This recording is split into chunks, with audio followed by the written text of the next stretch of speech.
আসসালামু আলাইকুম। আমি উম্মে ফাতিহা। প্রিয় ছোট্ট বন্ধুরা, আজকে আমি তোমাদের একটি মজার গল্প শোনাবো।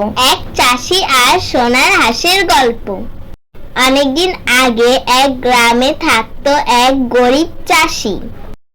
সে প্রতিদিন সৎভাবে খেতে খাওয়ার মানুষ। ব্যক্তি হিসাবে সে খুব ভালো।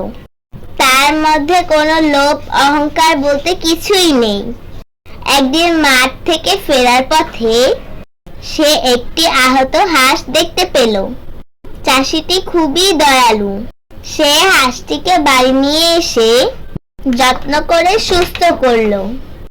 আর আশ্চর্যের ব্যাপার হলো, সেই হাঁসটি প্রতিদিন একটি করে সোনার ডিম পাড়তে লাগলো। চাষির জীবন বদলে গেল। সে ধীরে ধীরে একটু ভালোভাবে চলতে লাগলো। তার অভাব অনটন এখন কিছুই রইল না। তার অবস্থান পরিবর্তনের পর তার মনে ধীরে ধীরে লোভ জাগতে লাগলো।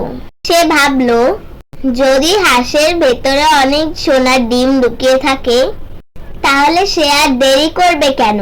একদিন সব ডিম বের করে অনেক বড় লোক হবে। একদিন লোভে পড়ে সে হাঁসটিকে মেরে ফেললো।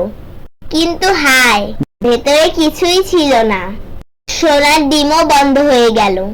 চাষি তার ভুল বুঝতে পারলো।